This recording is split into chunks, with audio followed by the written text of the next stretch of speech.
Hello everyone and welcome back to the latest episode of the Roker Rapport. It's been some time since we spoke to you last. A lot of things have happened, a lot of things are up in the air, but that's typical of being a Sunderland fan. You join us in the middle of a heat wave. We're going to do our best to resist that and get you as much information as we can. I'm joined today, as usual, by Gav, Jim and Tom. How are you lads doing? Champion. Everybody's steaming. It's just too hot. Too hot for this. I'm sat in the car with the aircon on. That's how bad it's got. He's doing it properly. He's doing it like a man, like a boss.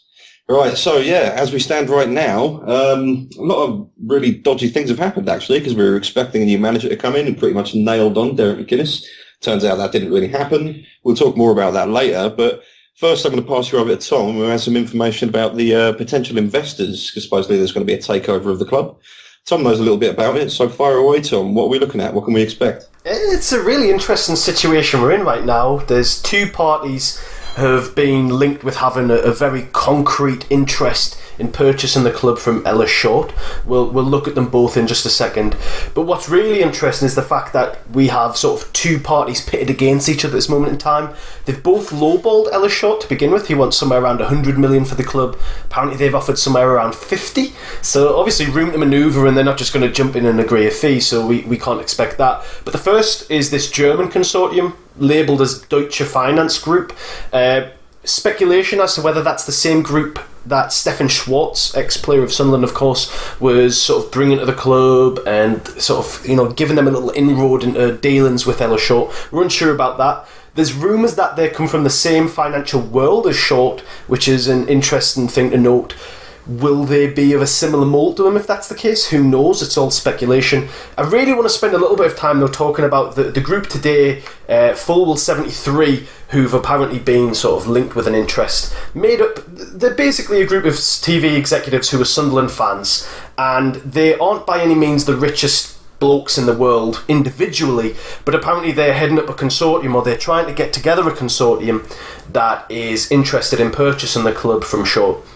Now they're made up of four lads, but three of them are Sunderland. You've got Gabe Turner and Ben Turner. They're brothers. They're from London. Parents are Sunderland fans, hence the association with the club. And you've also got Leo Pearlman, who I believe is their cousin, who's actually from Newcastle, but thankfully is a Sunderland fan. And what's so interesting about this is a lot of people are saying, you know, maybe they won't have the money year after year. I think they're missing the point. The point is they've worked for Lionsgate Films, they've worked for CBS, they're heavily involved with James Corden's show, the Late Late Show with James Corden. They're like the creative aspect of that. The people who they have links to is what's interesting. If they can get that sort of world of people, CBS, Lionsgate, interested in purchasing the club from Short, and they lead it up as fans of the club, that is something surely to be excited about. And I'm just going to hand over to the lads now, but really just to take away that it's a group of fans who are putting a consortium together here, and I think that's something that we should be really, really, really interested in. I mean, for my part, like I was saying this to James actually about with the whole potential transfer of the transfer budget, 15 million. Were we really expecting anything more than that? Do you know what I mean? So is that really a negative thing? Because I honestly don't. As we know, Moyes was told he had nothing, he left, and then when Derek McInnes was supposed to be coming in, supposedly he was told he was going to have nothing. From all accounts, Bain isn't going to be opening up any kind of tabloid-style war chest because we've sold Jordan Pickford. Boo-hoo, by the way. We'll talk about that later. But yeah, I'd be surprised for any potential owner to come in and spend much more than that. Do you know what I mean? And is it a good idea to spend much more than that, considering the position we're in? I'm not so sure. I think a new owner would do well to play it very safely, very carefully, particularly when you're looking at the way Sunderland seems to like draw debt to itself. Do you know what I mean? We seem to manage to become indebted to our owners, to banks, to various clubs for failed transfers, and do you know what I mean? Recently the dispute over Alvarez. That apparently is something we've lost. Do you know what I mean? It just seems like we can't get anything right financially. So it makes sense to me in a way that someone with a good head on their shoulders would come in and think, hang on a minute, rather than come in heavy-handed and be like, right, it's 100 million, if they were even allowed to do that, fair play being what it is and all that, then I think that wouldn't necessarily be a good idea. It might give us hope initially. Do you know what I mean? It would be a big morale boost for everyone, but is there the infrastructure in place to use that money properly? Do you know what I mean? Will they come in? Will they change the scouts? Will they change, as I say, the infrastructure of the club? Will they change the way we recruit? I'm not so sure it would be a bad thing. So I don't know. What do you make of it, Gav? I think when you think about the type of people that Ellis Short will ultimately sell the club to, we were told that he'd received offers over the years, but he received them from people who necessarily didn't have the best interest of the club at heart. You would presume that a couple of Sunderland fans trying to put a consortium together of very wealthy people to buy it would have the best interest of the club at heart, would make the type of appointments you would expect of Sunderland fans, would put people in place who, I think there's been a big issue really over recent years since Niall Quinn left, really there not being football people involved behind the scenes, and obviously bad decisions being made on the back of that because, there's people with limited football experience running the club. So for me, if it's going to be a direct choice of the two, and to be honest, it's really early days. We've only just learned of this Fulwell called consortium today, haven't we? So it's early days. It might not come to anything, but it is good to hear that there's various groups involved, because we do know that there's a time limit being placed on obviously how quickly we want the business to be done, because at the end of the day, we're 10 days from pre-season starting. It's not good. It's like, we know that they're going to have Stockdale in place for that happening, for that beginning. But if it goes on too long, it could really impact our season. We're talking about, knocking us back completely recruitment-wise, not having our squad in place ready for pre-season, which seems criminal. So for me, it's about obviously reaching the right conclusion. If the right offer doesn't come along, then they're going to have to nix it and move on. But it does encourage us that the Sunderland fans that are trying to do something about it, because we've spoken about it before in here. It would be great. A fan initiative. That's not necessarily what this would be, but to have Sunderland supporters involved in the run of the club can only be a good thing, because I think, I'm not saying Sunderland fans know more than, say, Ellis Short, but we know more about this football club than that man does. We know more we do. We know more about Sunderland than most people do. So you would expect that with good people running the club who love it and have the heart in the right place, that ultimately it will lead us down a better path, which is what we all want. It is, and actually, to be honest, that could be something that no matter who comes in, it would be nice to see them have some sort of fan representative on the board, or more involved with the club, because I think we all need reassurance that our interests as fans are taken into consideration, because they certainly haven't been under Ellis Short. It feels like we've not had a good summer in absolute years, lads. Whether it's a new manager coming in or is chasing the wrong player for months and months and months, and now it's a takeover. It's just more uncertainty. Hopefully new ownership, when it comes in, it should restore some stability and hopefully some more credibility for the club, because we need this settled as soon as possible. With no manager in, it's longer before said manager gets to assess the squad. It's longer before we can fully commit to transfer targets. It's the start of the season is only just around the corner. We are in desperate need of a good start. I really hope we can get this sorted in, as soon as possible. Hopefully the next couple of weeks. Soon as Ellis Short's gone, the better for me. I can't wait to see the back of him, because whether I think at the start of his tenure he definitely had the best interests at heart, now I think he just wants shot of it. The sooner we can bring in new ownership, the sooner we can bring back some optimism, some more faith, and this could help, reconnect with the fans, because we spoke about it so much last season, that the apathy around the place and the lack of connection between the club and the fans. Hopefully new ownership can bring that back, because it certainly did when Niall Quinn organised the consortium and brought Roy Keane in. The feel-good factor around the club was absolutely fantastic. So to think on a positive note, if we can replicate that, it can only be good. It's probably worth mentioning at this point, though, as well, that you're totally right, Jim, mate, that it is all about being excited at this point. You know, Short might be leaving the club. The quagmire that we've gone through over the last, God knows, decade he's been here, essentially, that essentially leaves, we have a clean slate, like we're saying, but I think we need to approach this with like a tempered sense of optimism. You know, it's... I don't want us to get carried away thinking, oh, class, they're going to come in, they're going to hoy money at us and it'll be great, because like Damo will say, you know, that's not what's going to happen. It's not going to happen at all. What is interesting, though, is the fact that whoever comes in here really does have an opportunity to change the momentum, to swing it from being this apathetic and angry, in some cases, from some fans. They get to change it from that. And, you know, simple decisions that they could make. Appoint people who we can put our trust into. Appoint people who seem to have a decent understanding of football. Create an identity for the club. Give us the noise that we want to hear, you know. Get in touch with the fans. I think that is what's important. We need to be sort of cautiously optimistic, I suppose, is what you would say. Because yes, this is the opportunity to be a cathartic moment, swinging our fortune, but we need to measure that optimism, because we haven't heard anything from these consortiums yet. It's all hearsay.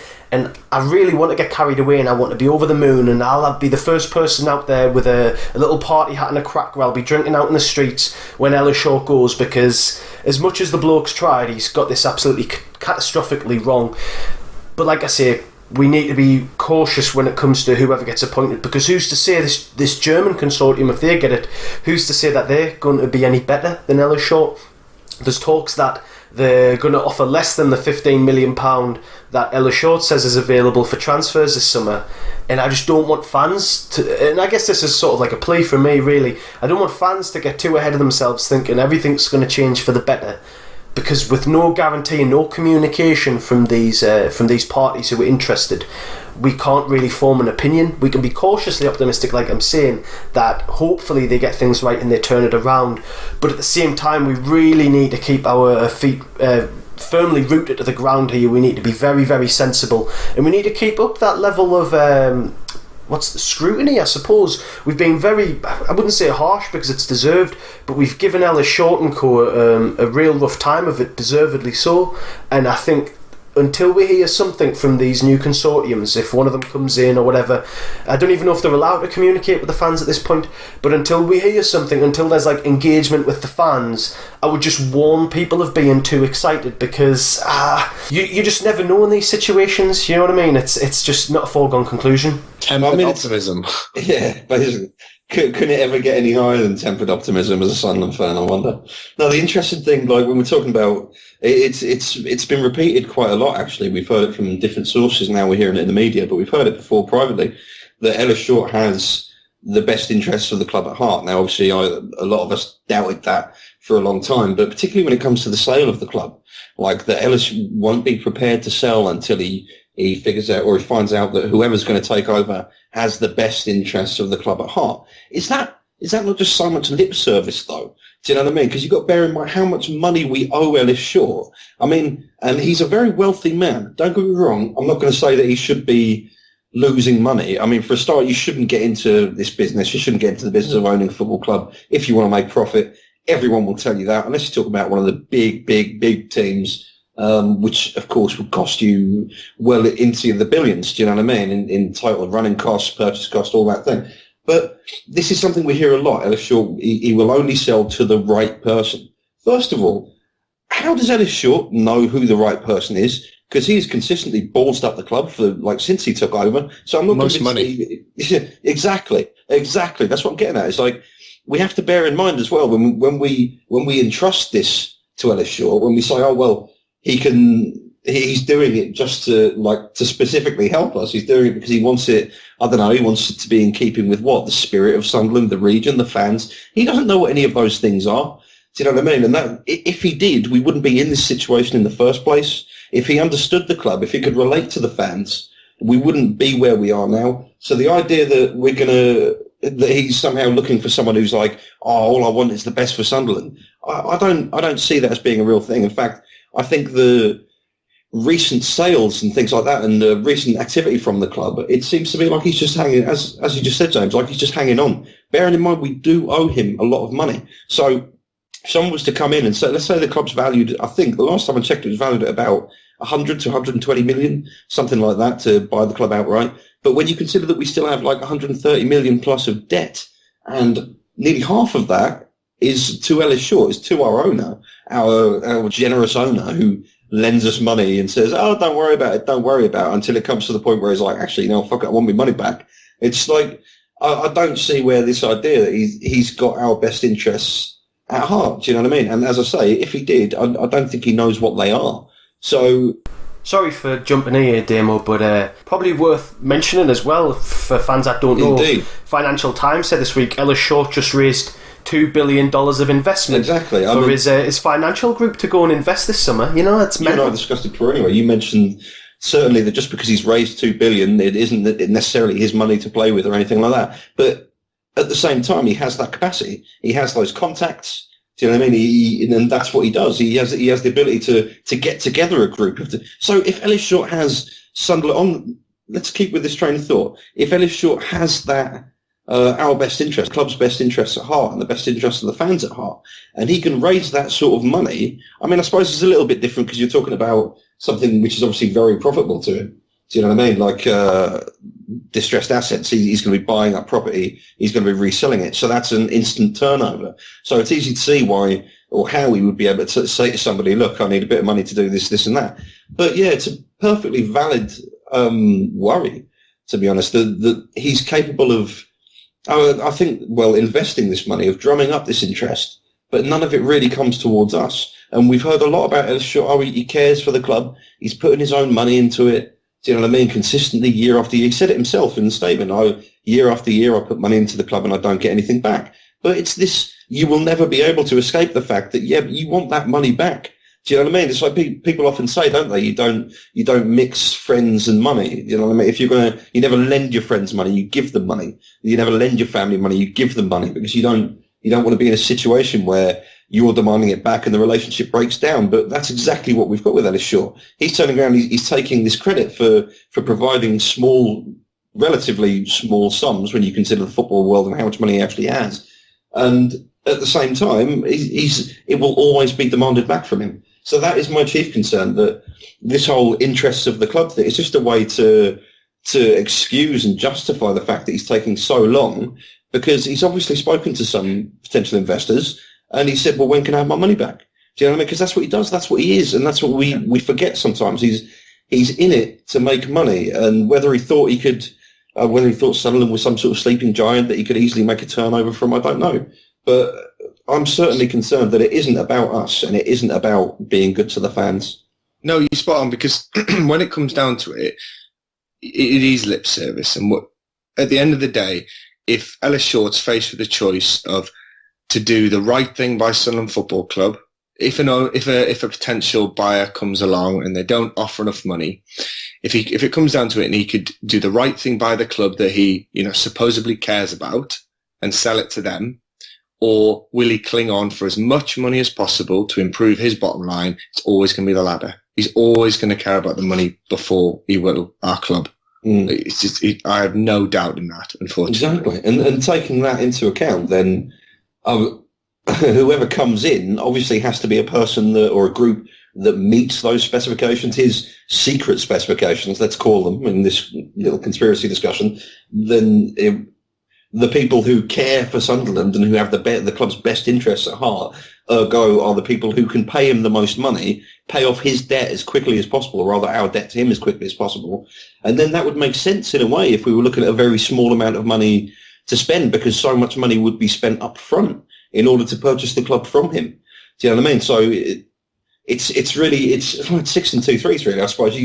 I can't see any scenario in which someone is, unless we're talking about like a ridiculous, crazy sheik comes in and he's just like, yeah, so I'll buy this and I'll do this and that, which obviously a lot of financial fair play it prevents.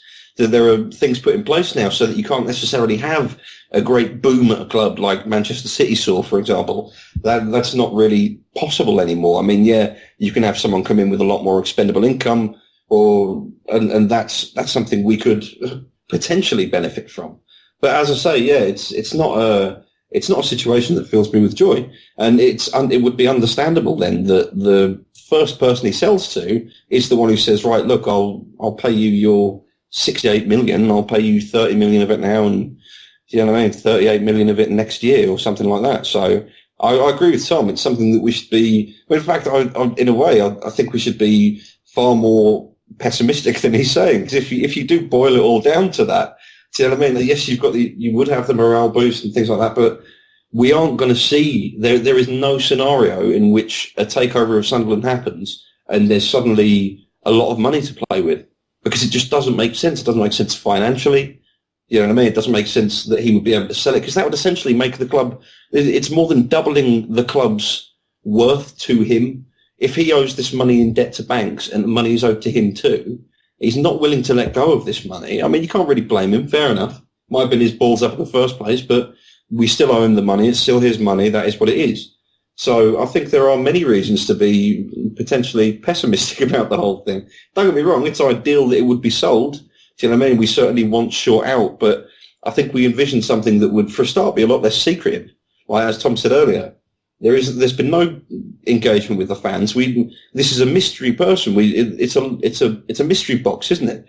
Do you know what I mean? You could stick your hand in there. It could be £1 million. Could stick your hand in there. It could be a fucking poisonous spider. Do you know what I mean? We've got no idea what's going to happen. I really hope it's the former. Yeah. but also when you consider that this club seems to be, it hemorrhages money, doesn't it? Do you know what I mean? It seems to be so difficult. And also, while we're on the subject, will that change the rotten core of Sunderland that we've heard so much about? Do you know what I mean? Will anything there change? He's the rotten core, man. He's the only constant through the whole thing. He's the rotten core. If we try and be positive, as soon as he's gone, even if it's to create any sort of feel-good factor between the club and the fans, that's only a positive, because there's never been such a disconnect. It's really key that they get the right man in as well. Let's just hope it's not Tony Adams. Well, talking about that, yeah, there is a small rumour going around that Tony Adams is somehow involved in potentially in the capacity of a director of football, or I don't know, is he in the? You wouldn't think he's in the forerunner for manager, considering his recent, let's call them escapades, because it wasn't the management, was it? It wasn't a job. He didn't do very well. What was it? Was it Grenada he was at recently? Yeah, his dance. Yeah, doing his dance on the touchline. I mean, he's lost the plot as far as anyone's concerned. But what sort of, what he'll bring to it, if he's at all involved, we don't really know. But this is the problem. This is where we're at now. We've gone from being confident that we were totally crap and that we were just going to have a load of shit to deal with. But there was always a plan, wasn't there? There was this elusive plan of we're going to consolidate. You know what I mean? Martin Bain, let's speak about him. He was brought in to streamline the club. He was brought in to steady the ship and all those other fucking things. But has he? Has he actually? Has he steadied anything? Has there been any improvement whatsoever under Martin Bain? No. No. No. None whatsoever. I remember Tom writing something. God, it was probably 10 games into the season, about how they could be planning for relegation. And then when you think about that as a concept, and then pitted against where we're at now, they couldn't have planned for this.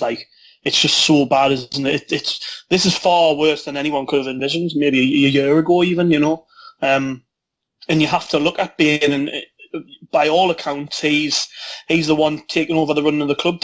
Short has no involvement, and you look at the lack of progression, the regression of the last year, and who do you put that down to, really? Because okay, David Moyes was an awful manager, and he did far more damage than he did good, but at the same time, he walked into a situation which I don't know how many managers would have been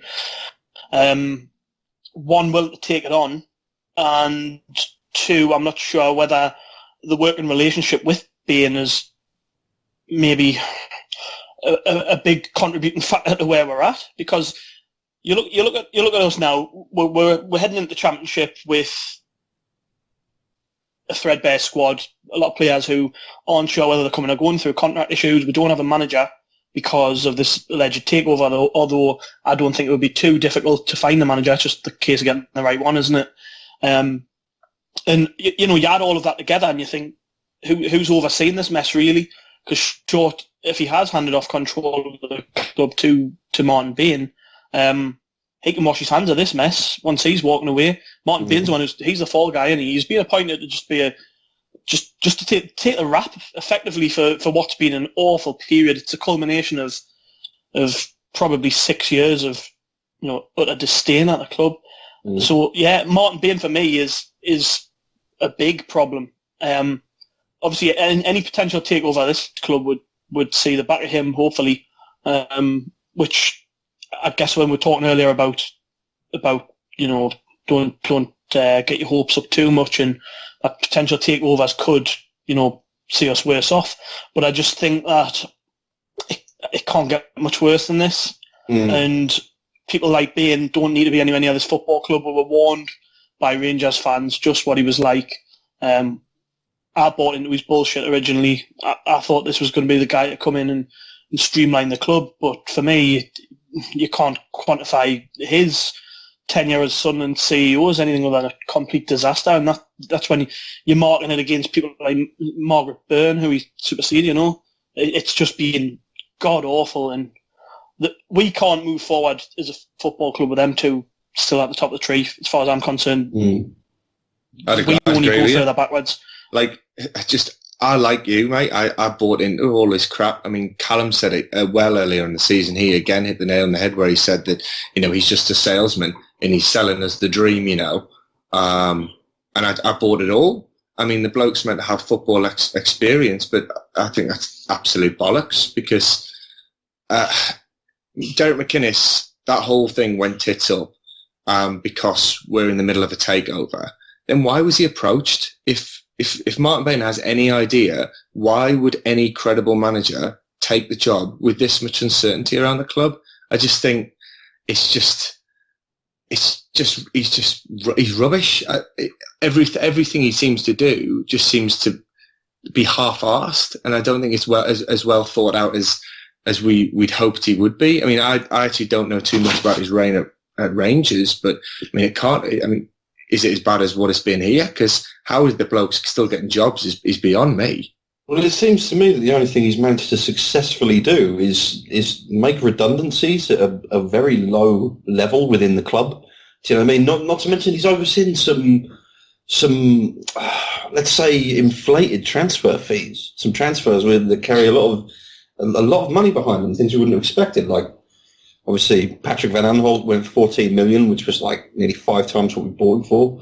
Do you know what I mean? And while at the time we were saying, we're getting rid of a shit defender, it's not really a big deal. We then lost his attacking ability, which we said at the time would be an issue, and it became an issue. And Crystal Palace stayed up. We didn't stay up. We really missed those goals. We really missed that attacking threat.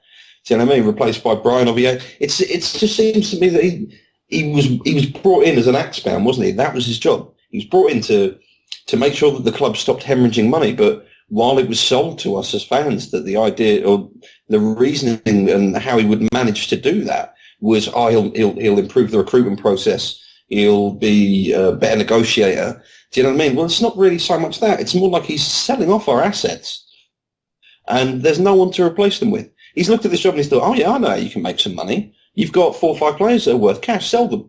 But then what about after that? Do you know what I mean? I just bring him in, bring this guy in, bring him in to do that job. Yes, they can do a semi-decent job, but look at us now, sitting in relegation. Do you know what I mean? It's this whole fucking attitude that's been going around and within the Sunderland fan base for so long, like, it was coming. Do you know what I mean? It's been coming for 10 years. And everyone looks at the club like that. Relegation's been coming for 10 years. That's bollocks. That's utter bollocks, right? Because there was never any point where we had to get relegated. I mean, we spoke about it at the start of the season. We spoke about it in the middle of the season. We spoke about it at the end of the season. The only reality, the only real thing that made any sense about about the way the club was going was that it would enable the owner to take his money back. Do you know what I mean? And that seems to be what we're doing. The idea that, we'll stop hemorrhaging money because I'll change things for the better was bollocks. He is an axeman. He came in and he chopped away the best things we had. And this leads me very strongly and emotionally onto Jordan Pickford, because everyone was happy. Well, no one was happy to see Jordan Pickford go. Everyone would agree that it was a fair amount and that we weren't going to keep him. Do you know what I mean? So 30 million for a player that we're not going to keep, the most expensive British keeper now in history, which is fair enough because Everton don't know what they've got though. They're laughing. They must be laughing at that bargain.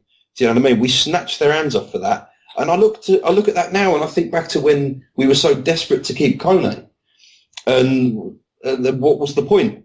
What was the point? Moyes, he dug his heels in, and that he earned a lot of respect for that at first because we were in a little meltdown, like, oh, can't get rid of Kone, he's brilliant.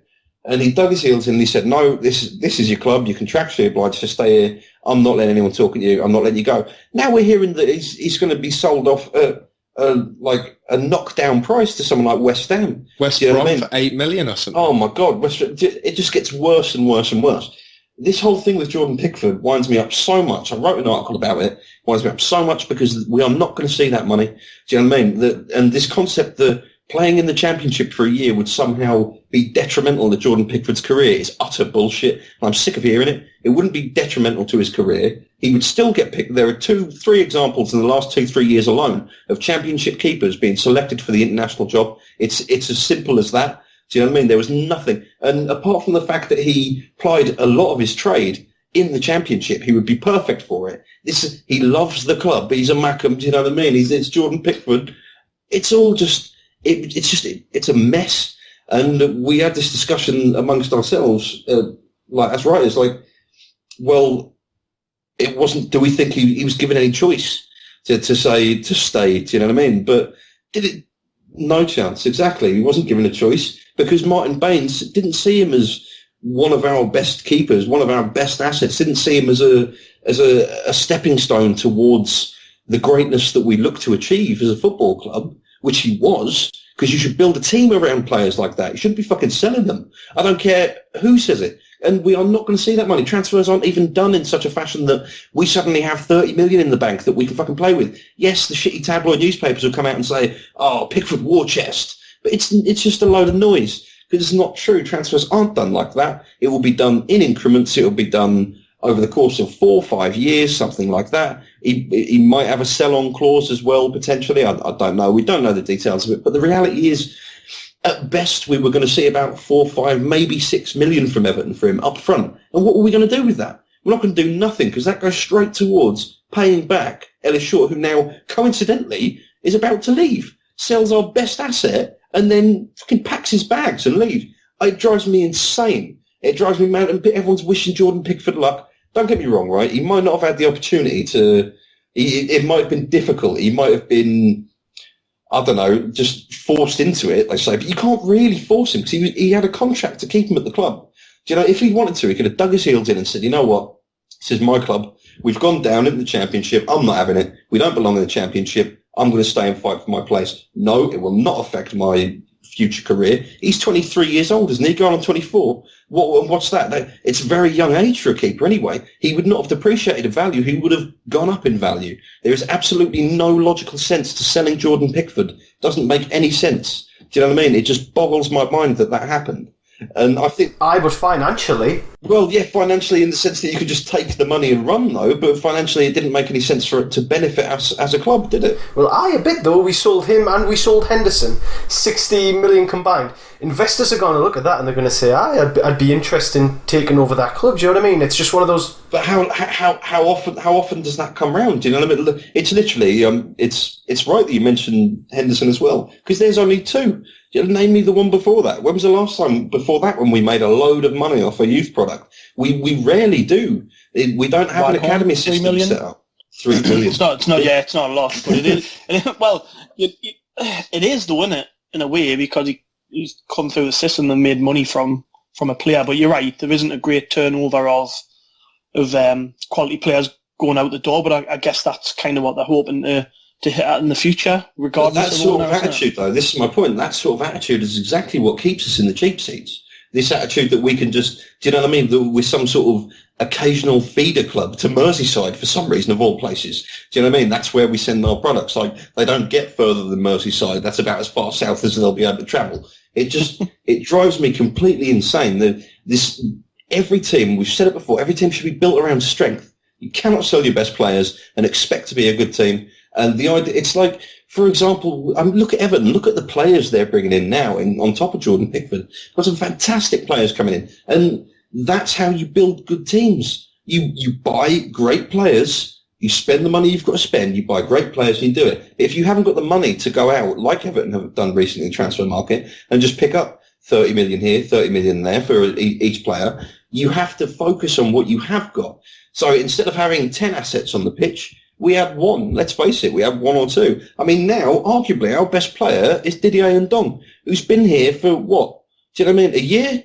8 months. Barely speak English, poor sod, and gets slagged off by Sunderland fans every time he touches the ball. It's just mind-boggling. It's not the way to run a football club, and it's just another fine example of how poorly run this football club has been. And that lack of ambition will cost us. We will not go anywhere. We will not exceed. We will not excel because we have no ambition.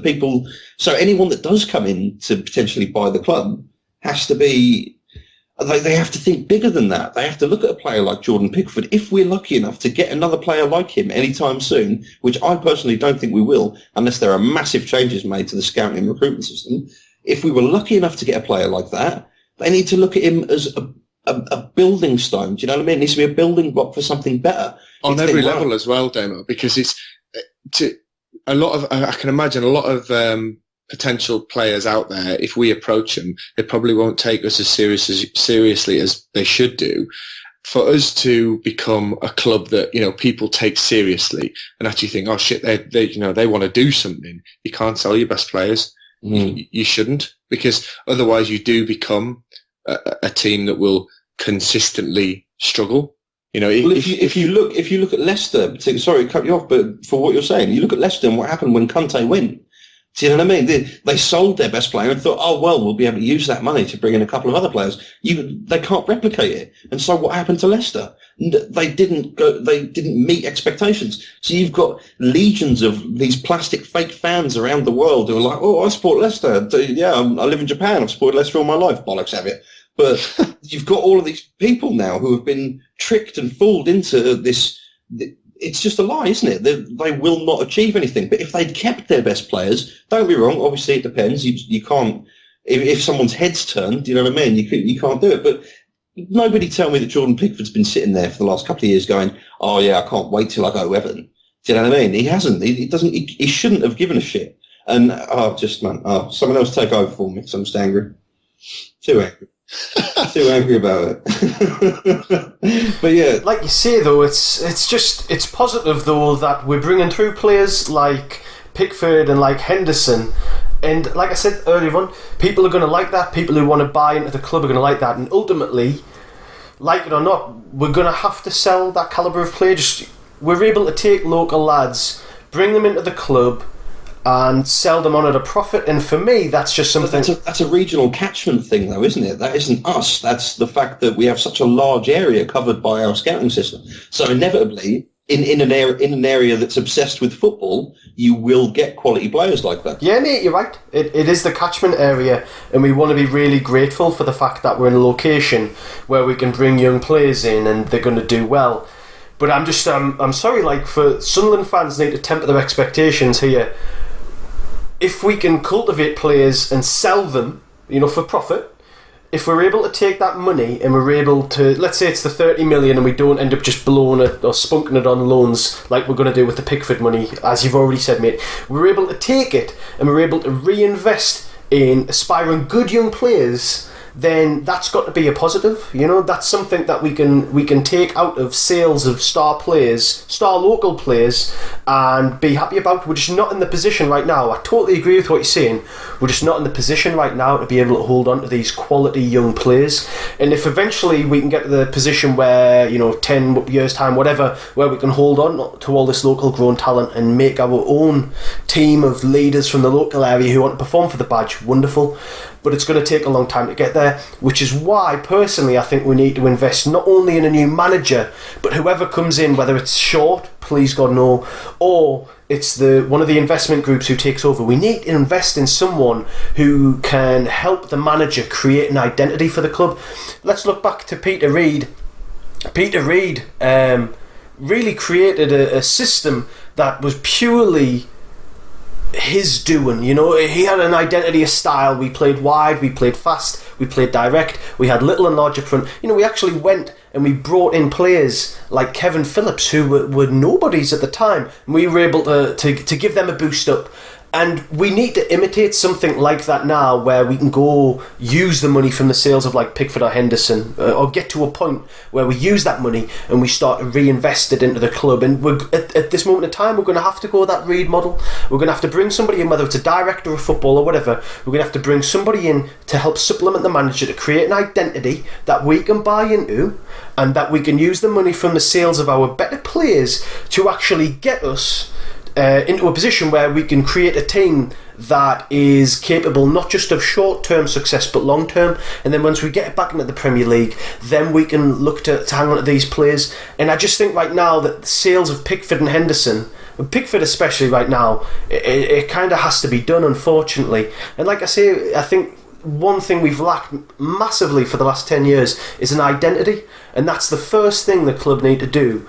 Is whenever this ownership situation is sorted out, we need to look, who can we bring into this club to help set the foundations or plot a course for success. Because Bain and Co, their idea of just buying young British players and selling them on at a profit is wonderful, but it just doesn't work like that, unfortunately. We actually need to put together a long-term plan, a long-term situation. We need to look at other clubs, need to see what they've done, and I'm not saying we need to mimic it, but we need to look at what they've done and we need to follow a similar suit. They've all set in stone very clear directions in which they want to go. They know how they want to play. They know the signings they can make. If they sell someone, they can bring someone in. If they get rid of the manager, they can bring some in, and that's what we need to do. We need to plan long term now, and that's what we haven't done for ages.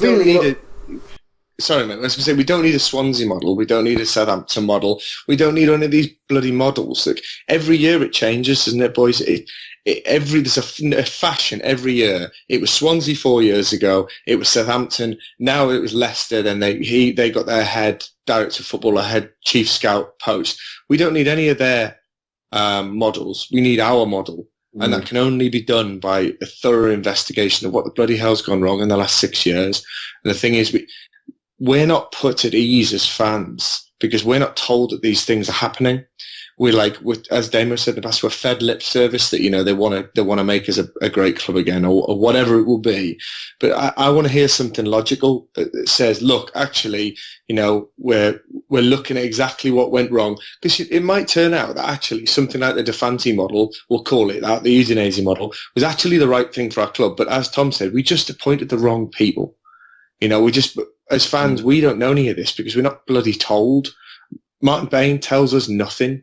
You know, all of these things he's got wrong in the past year, we'd be fine with some of his mistakes if he'd come out and said, actually, look, we've done this because of A, B, C, whatever it will be, because, you know, there needs to be a long-term plan. I get no feeling that there's a long-term plan.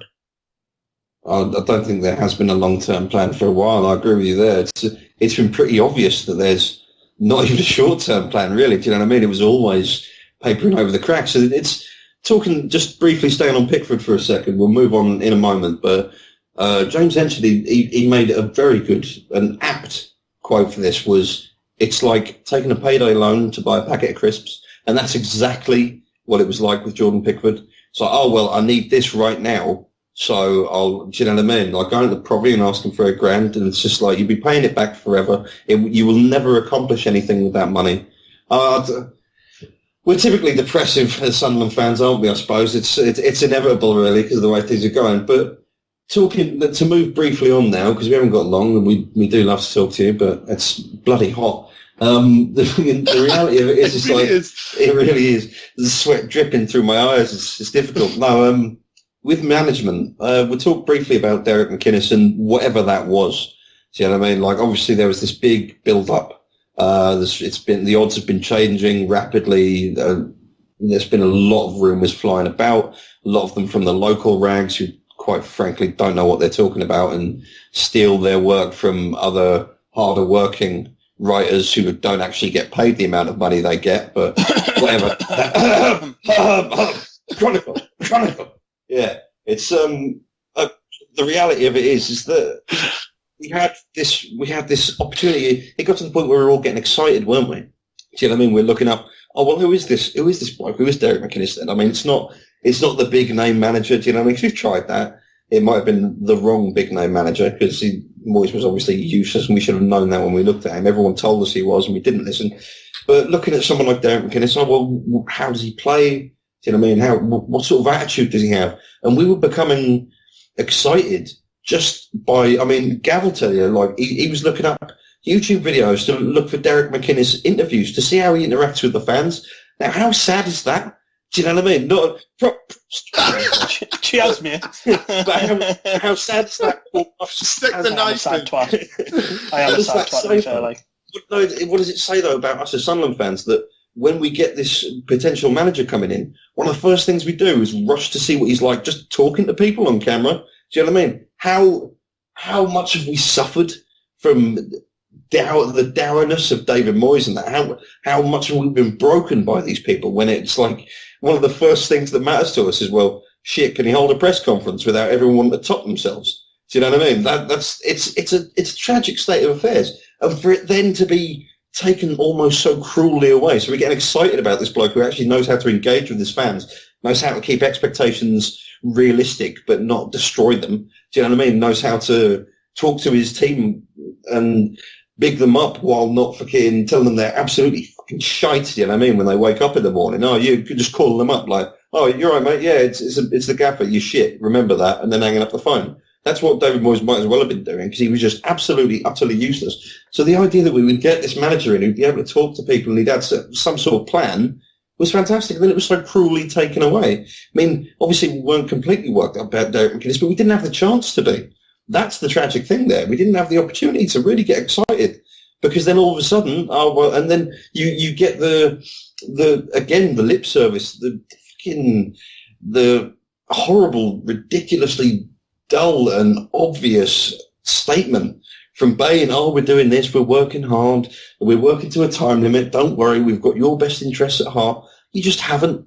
Do you know what I mean? So stop lying. Stop lying about it because the reality is what you're doing is you've made so many mistakes. You've wrapped yourself up in your own red tape and your own bureaucracy with your own arrogance, and you're trying to make someone else the scapegoat. You know what I mean? Martin Bain came in as a fucking spin doctor, and I've never seen anybody worse at his job. Yes, he can stand there in front of a camera. He doesn't even stand in front of a camera, does he?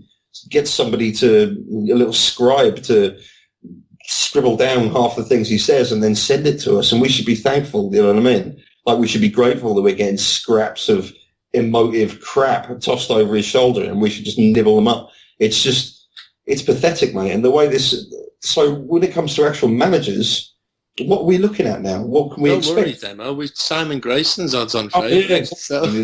Fantastic. So it's going to be Grayson or Tony Adams. Fucking well, actually, if you look at something like Odds Checker and have a look at who's in the running, I mean, it's Simon Grayson, Nigel Pearson, Chris Wilder, Kevin Phillips, then Tony Adams.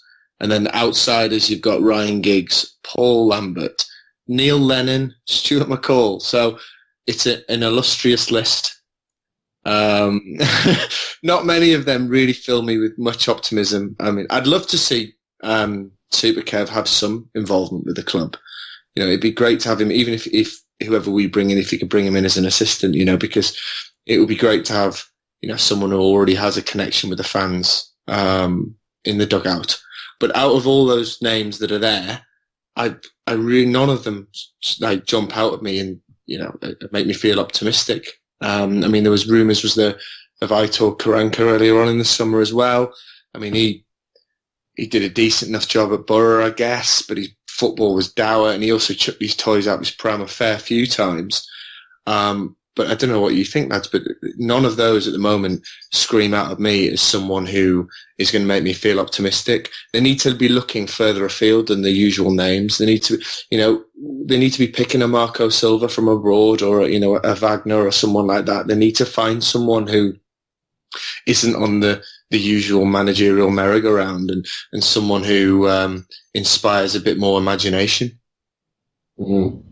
Well, I mean, for me, the idea that there's going to be any kind of decent manager coming along is, I find it quite preposterous at this point. I mean, particularly when everything's so up in the air, like we said at the start. Who is going to want to walk into this mess? Do you know what I mean? It must be slim pickings. You must be scraping a barrel at this point, because nobody has the confidence to look at this club, look at the ownership, look at the infrastructure, look at the players. Do you know what I mean? The only good things that Sunderland have going for them, excuse me, is the same thing it's had going for them for a long time now. It's the fans. Do you know what I mean? There's a brilliant fan base and brilliant facilities. But those are the only two things that are considered valuable, the only two things that any manager should be able to weigh up when he looks at, should I take this job? Do you know what I mean? On the one hand, I've got no money, the owner's crap, the squad's crap. The expectations, though, they're pretty fucking low, so that's decent. Do you know what I mean? I think we'll end up with some sort of, with another unknown, someone, do you know what I mean? Someone coming out of a mediocre coaching career so far, someone who wants to make a name for themselves, something like that. And it's like, it's not likely to work, is it? Do you know what I mean? It's sad that we didn't. I mean, we should have immediately gone back for Sam Allardyce, as far as I'm concerned. It'll probably be between two choices for me. I think it'll probably either be Stockdale until, well, God, if the takeover doesn't actually happen, I think it'll probably be Stockdale anyways, because they'll put him in charge temporarily, apparently. I think if the takeover thing doesn't get off the ground, he's probably going to end up with a job. It's either that, or it'll be a big name, journeyman, short-term appointment. Because I do think that there are plenty of managers out there who take the job. I just don't necessarily think that many of them would be the right choice. So you're probably looking at someone like there are managers out there without jobs. Pardew, McLaren. You tell me they wouldn't take this job, because I know for a fact they would. It's going to be somebody like that, or Stockdale, unless the best case scenario comes off and it's a new owner already has a manager in mind and lined up, which tends to be the case with a lot of ownership changes. The owners already have sounded out managers that they want to take the job and things. So I guess it's a waiting game now. It's a case of let's see what happens over the next couple of weeks. I do think that the time limitation thing is a big deal, and it's important. If we set ourselves a time and a date to get this thing over the line, and it doesn't happen, we at least can then go back on the hunt for another manager. I don't think McInnes is off the table whatsoever. And I know that's not been said much, but I do think that, worst case, we don't get a new owner and we would go back to square one, and we can go back to McInnes and say, look, the offer's still there. Would you take it? I don't think he would turn it down. I think the fact he spoke to Sunderland says a lot.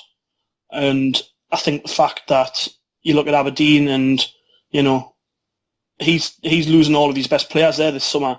He's got a lot of, moving around to do in his squad at Aberdeen. It's not the most attractive job. He could leave on a high and come somewhere like Sunderland. And a bit like Moyes, I suppose, you wouldn't have the blame necessarily pinned on him from day one if anything went wrong. So I don't think that we should write off Derek McInnes down the line. But, most important thing at the minute is just getting this ownership thing out of the way. Because once that's done, and we have, I guess, a couple of months or a month or so to get ourselves in order, it's not, completely unattainable that we'll do something in the Championship. It's just, it's that sort of old saying, it's the ethics, it's a hope I can't stand. That's where I'm at with something at the minute. It's just, we've been in this place before and we've came out on top, and really what else do we have other than hope, I guess? It's a case of just seeing how things play out and hoping that we can get past this issue with Short and Bain and manager and playing squad and, cobble something together which resembles a promotion challenge, because that's what we want ultimately. Well, just to try and bring it back into like a slightly more positive frame of mind here, we can be positive. Like, I know there's all this there's calamity surrounding the club, in all honesty. There's trepidation. But it's just such a good opportunity right now to wipe the slate clean, to get rid of all of the wrongdoings of the past 10 years under Ellis Short. However hard he's tried, however much money he's put into the club, there's an opportunity now with new ownership to get rid of the apathy, to get rid of the anger. I know we're angry that we've been very critical of Ellis Short, whether right or wrong. It's been sort of worthy, in my opinion, though. So this is the opportunity now with new ownership or new potential ownership to wipe the slate clean, to actually put a plan of action in place, decide, we have this 10-year plan or we have this 5-year plan. We know it's going to be tough up to this point. But what's really important is whoever does this, and this has to be done and this system needs to be put in place, but what's very important is the fact that the fans are more involved. We're taken for absolute mugs right now, if truth be told. We really are.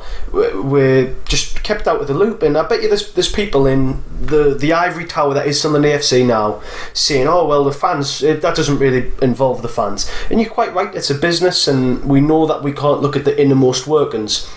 But the new ownership who come in desperately need to create this they need to take this optimism that'll come with it, and they need to enhance it, they need to grow it, they need to cultivate it, they need to involve the fans, they need to get us on side, and they need to take that optimism and grow it. Like I'm saying, they need to keep it going. It cannot just be optimism and then back to the status quo if we have no idea what's going on.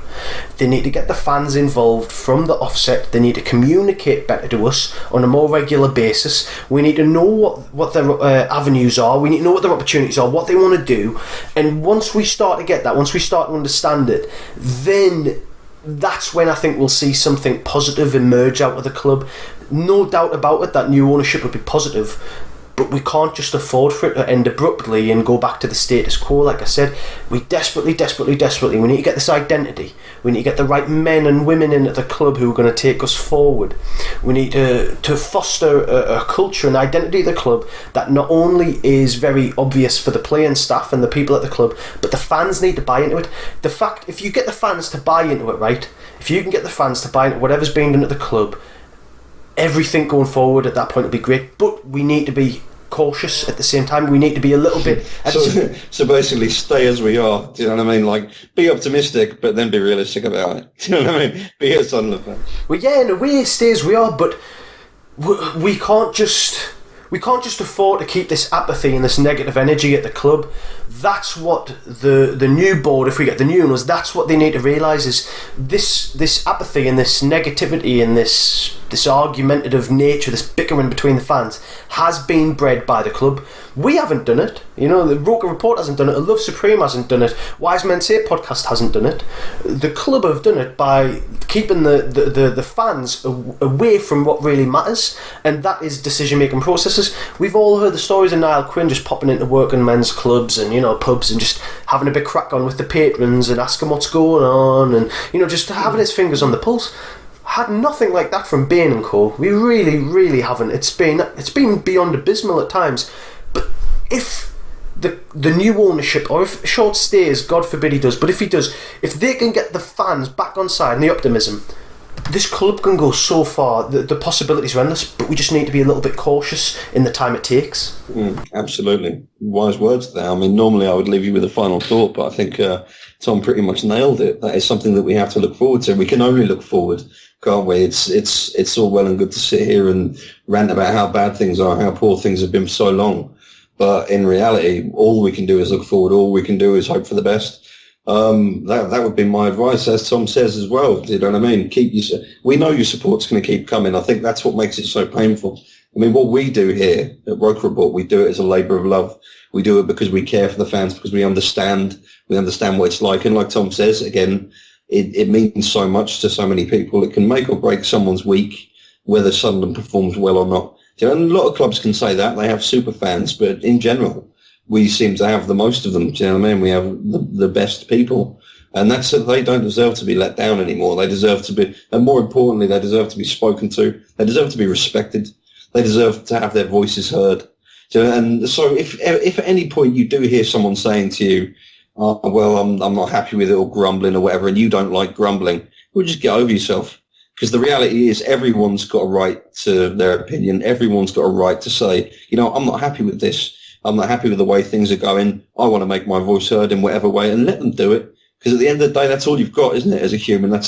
You only have your freedom to speak and to enact in everything you say. And that's a big part of what football's about. Yes, we're watching a few men kick a piece of leather around pitch.